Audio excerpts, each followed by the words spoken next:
Hi, sweeties. How are you doing? Welcome to Naya Sim, and thank you all so much for all the love and support. Hope you all are doing great. If you look around, you definitely might have seen some videos coming up front, back, and center about saying dear women, dear Black women, most especially. I mean, it looks like they've been on a roll. They really do want to piss Black people off. They do not want Black people to have peace, especially Black women.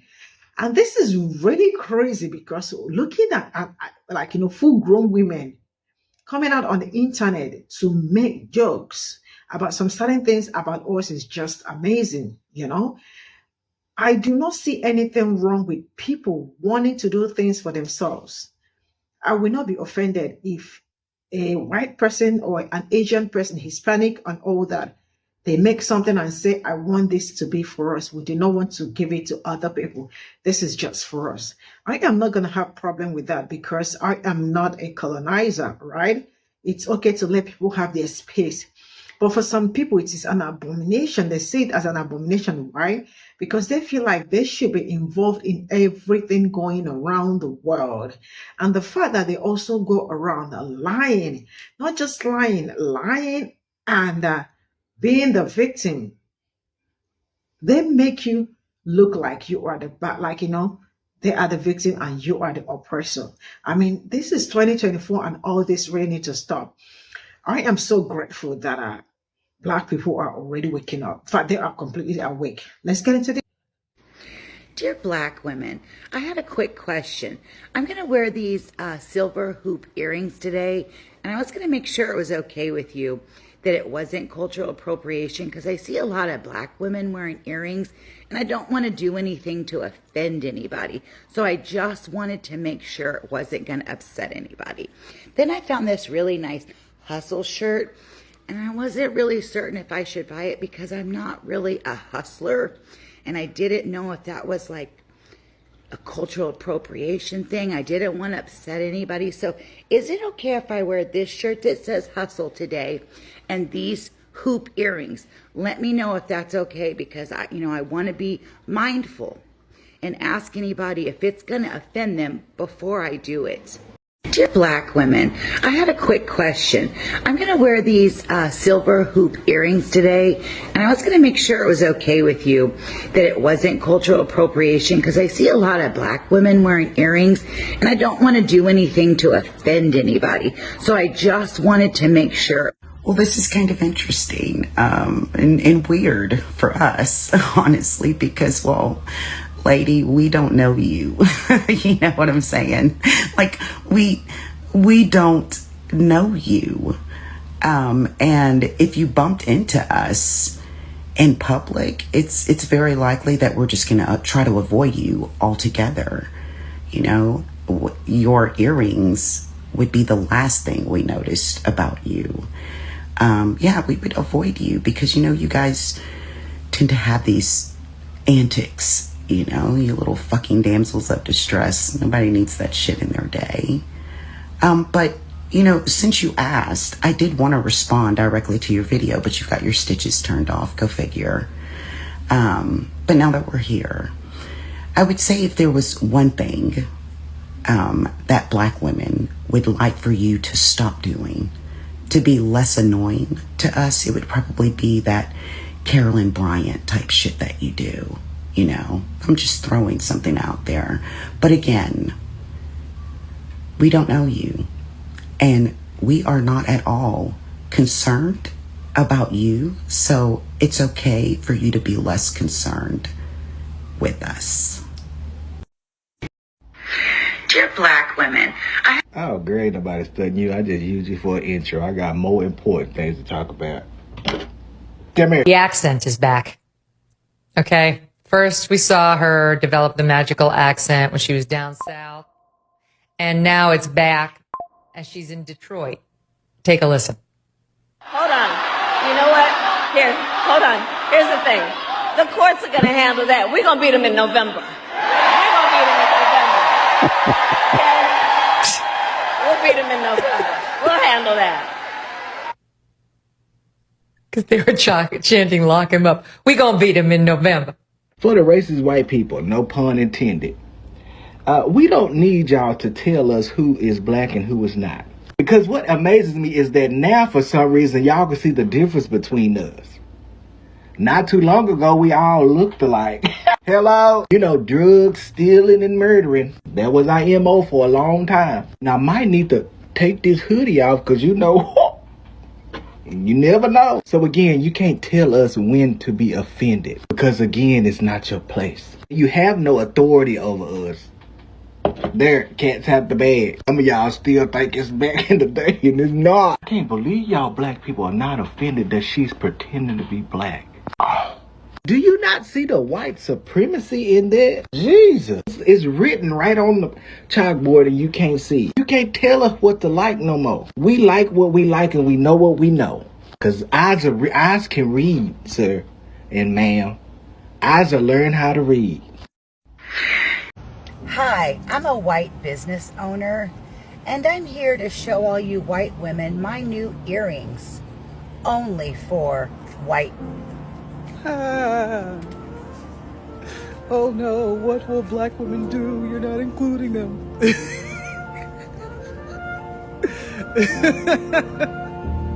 Oh no, oh my god, black women, you can't buy her earrings, oh no.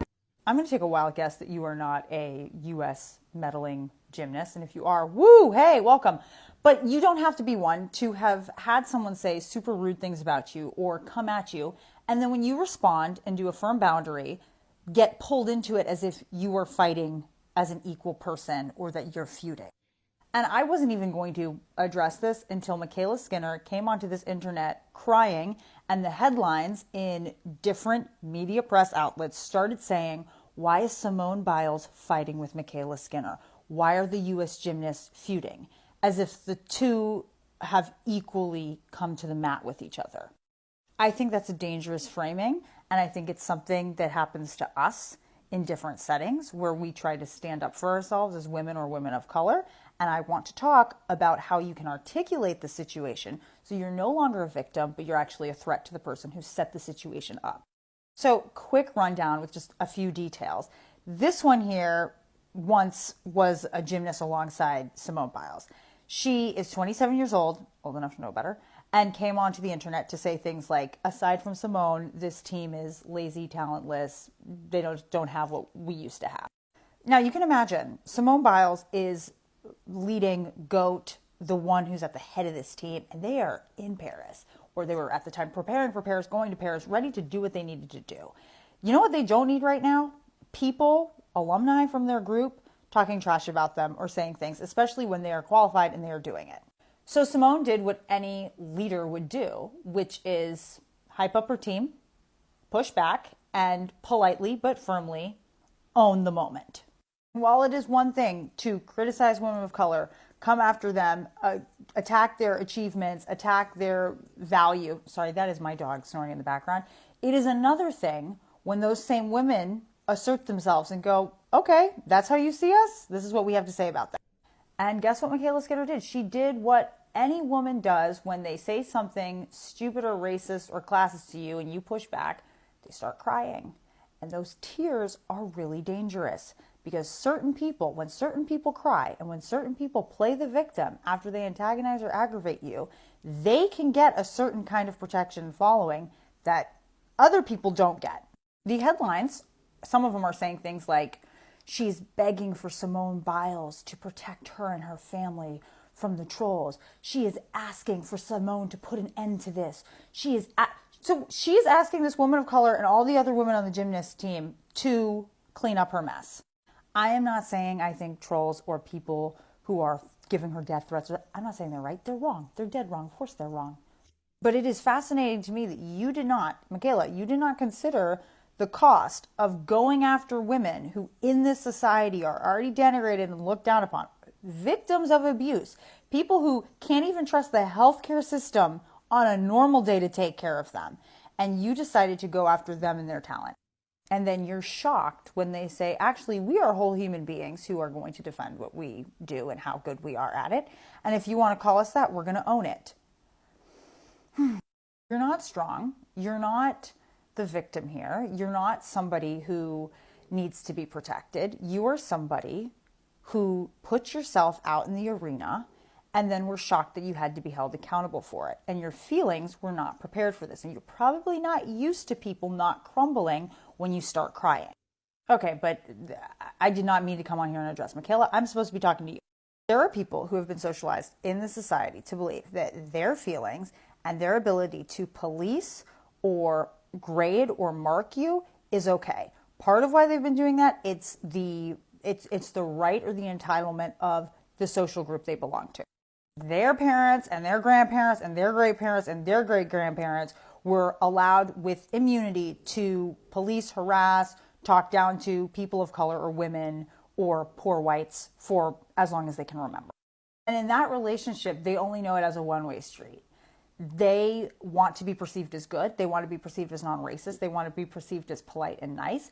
But the actual character to do those things might not be there. But when you say, hey, you're not doing that, and I see what you're doing and I don't agree with it, this sense of self-protection kicks in and they will go nuclear and make it about you attacking them, even though they were the ones that started it. I have seen this be a problem because what they do is that instead of owning what they need to do, they try to neutralize you. They try to get you removed from the club. They try to get you removed from the situation. They try to get you kicked out of the store.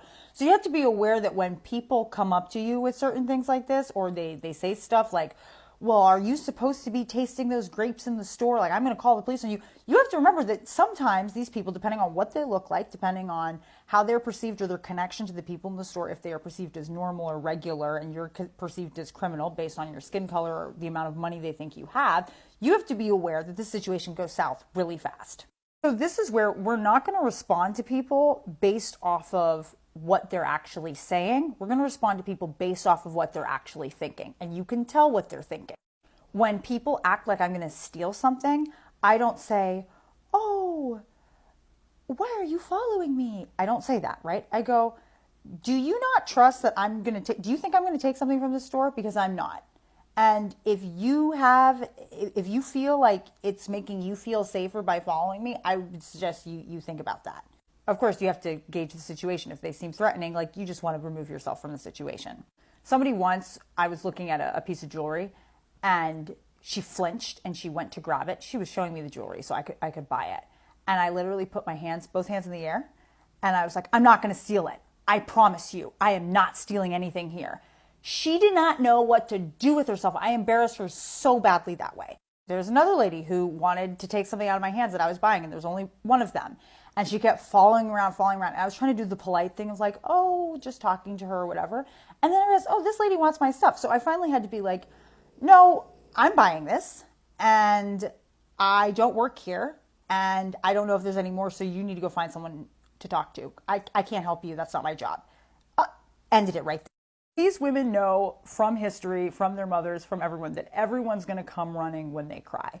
That people have had to keep them safe and people have been afraid of them, and making sure that their fear and their sense of safety is intact because they know that socially they're going to be more trusted, they're going to be looked at favorably, and they're going to be seen as more deserving. If they're going to weaponize that, you got to be aware about it. You got to think about it, and you have to make sure that you let them know you know what's going on. And I do not want to hear anyone saying that this is like a equal feud or they're both battling. No, one girl stepped out of line and said something rude, and Simone Biles corrected the record. That's the story. I'm voting for Kamala because you guys just ignore the fact that Trump is a convicted felon. Oh, kind of like how you guys ignored the fact that George Floyd was a felon. But okay, it just makes more sense because Trump has a lighter skin shade. This is just a stupid comparison. George Floyd was murdered by a police officer who knelt on his neck and strangled him to death for over 7 minutes. Donald Trump is a convicted felon who is running for president so that he can grant himself immunity. I don't know what type of reverse racism this girl's trying to pull, but Donald Trump is not being criticized more heavily for being white. He is being criticized for being a convicted felon who is running for presidency for a selfish reason, to grant himself immunity. I don't understand how people don't see that, but then again, Donald Trump did say in the 90s that if he were to ever run for office, he would run as a Republican because Republicans are so dumb he could lie and they would eat it up. In his own words, he said that. This is also just blatant white supremacy. She's trying to make Trump out to be a victim and make George Floyd out to be someone who deserved anything that happened to him.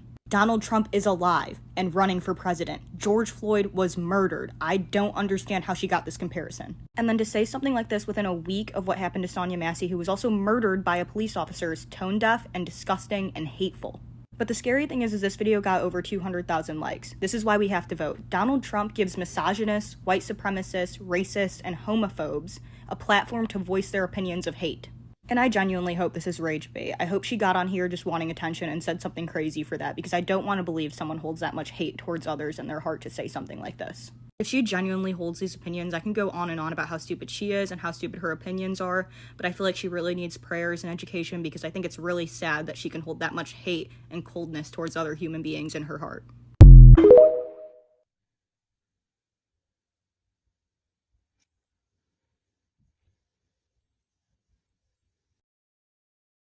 So this is all I got from this video. I mean, I hope this week comes with a fresh start, because the past week it's really been from one story to another. Like, white women, they have been on the roll, like, back to back, back to back, back to back.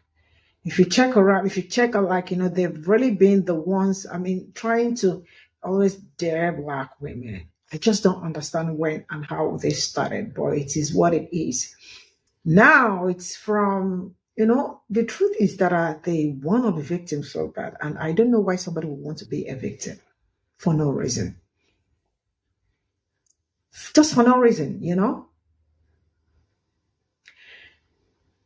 I will not have a problem. I will never have a problem if woman makes something and said, this is just for people that look like me. Or Hispanics make something with a symbol and say, this is just for us. We probably do not want to share it with anybody or something. I don't think I will have a problem with that. Okay, you all know that there is actually a black woman who is on this TikTok. She sells jewelries, and her jewelries are strictly for black women. Yeah, she said it. And that is how it's been. So white women are not finding that funny. They feel like they must be included in everything. And the fact that people that are looking for a way to be included in something, I do not see them include black women or black people into something. So how do you want people to include you into something when you have never for a day include them? You don't participate, or you don't get along with them, especially when it comes to some vital things, because it is only when you have my back that I can have your back. When you do not have my back, trust me, I am not going to have your back. I don't know if you get that.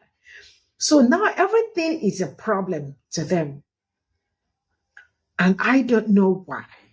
You all already made it clear how you all and people that look like me, women, do not get along. You all want us, okay, most of them are married to black men, have biracial kids, but still, they do not want to hear anything about people that look like him, but they always want to do things. I mean, you don't appreciate black women, but you want to do black women thing. How is that even possible, right? They just do not want to be left out in everything, forgetting that they cannot be the center of everything. You cannot be the center of everything. You cannot always be one of the reasons why, I mean, it's just like the way black people are and all that. You all want to, want to come into, it's like encroaching somebody's space for no reason. So enough of all this. We see all your videos going around, but you all can do better. You all are beginning to piss me off with all your videos. And one thing I love this time around is that, black people do not stitch their videos anymore. If you look around, these videos were not stitched, right? There is how they do it now to make sure that they don't give you revenue. So I appreciate black women for finding that out, that most times when they stitch their video, they make money. So they don't stitch. They look for a way to attach the video and talk about it, and which is absolutely very smart. So they can start resting one after the other. And this is they've really been on a roll. It's amazing how somebody is saying that George Floyd, you heard what you said about George Floyd. And it's amazing how they wake up every day to lie. lies upon lies, and they are comfortable lying about it.